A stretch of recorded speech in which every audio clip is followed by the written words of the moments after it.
আমাদের 6 জনে খাওয়ার জন্য তোমাকে 2 জনের সমস্ত টাকা দিয়ে দিলা। তোর বেড়া তোরা যেগুলা কামাই করবি সেগুলা আবার ফেরত দিয়ে দিবি, তাই তো হয়ে গেল।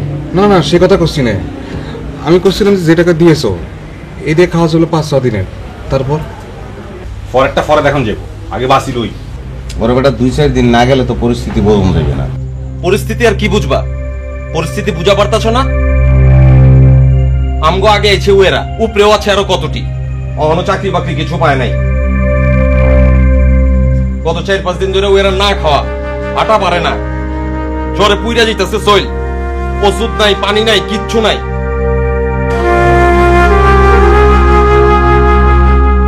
পরিস্থিতি বুঝবা, বুঝো? শুনো, তুমি আর বুলবুল 6 দিন পর মাথা ফাটায় হাই হাই করবা। আমাকে খাওয়ানোর টাকা দিছো না, আমরা তো সেই টাকা কোনোদিন শোধ করতে পারবো না। 6 দিন পর যখন তোমরা না খায় থাকবা তখন তো আমাকে গাইল পারবা, তখন কইবা শালা তোমাকে লেগে আমরা না খেয়ে আছি। এটাই কইতাম না, একদিন মরতাম না।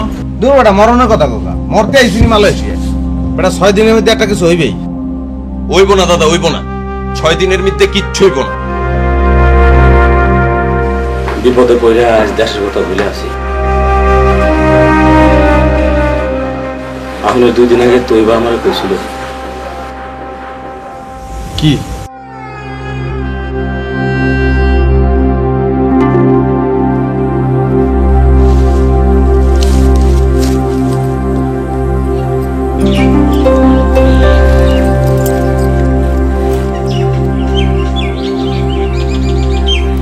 গরুগুলো নিয়ে গেল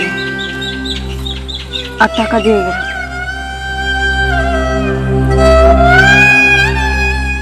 নিয়ে ভাই আমার উপর খুব রাগ করে আছে না? দুলাবাড়ি দেখা আমার খুব ডর লাগতেছে, কখন যে কি করে বসে আল্লাহ জানে।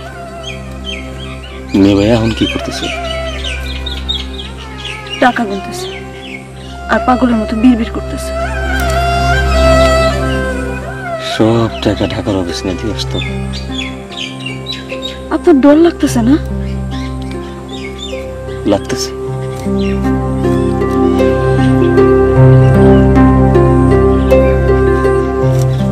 আপনি কিছু হইলে আমি বাঁচব না।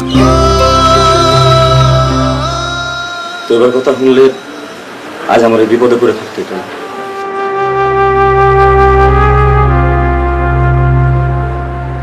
আরে বেটা তুই এত হতাশ হস না, টাঙ্গিলে আমি ভাঙ্গে যাও বেটা, অসুবিধা না, বিপদ বেটা কাটবেই।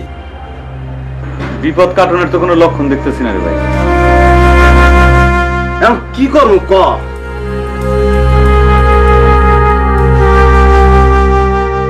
মোরা মানুষ তো 6 জন আর ওরা 3 জন, যদি কোনো কিছুতেই কিছু না হয় তেন হালারে হয়ে এলাম। না না দাদা, তুমি এই কাম করো না দাদা, এখানে কোনো পালানোর পথ নাই। আমরা যদি কিছু করবেন না পারি দেশে ফেরত যাবো, রিক্সা চালামু, কুলিগিরি করুম, তাও বিদেশের জেলখানে পয়সা মরুম না দাদা। তুই বেটা সব সময় যাবে দেশে যাবি কোন মুহে? দেশে করে মুখ দেখা পারবি?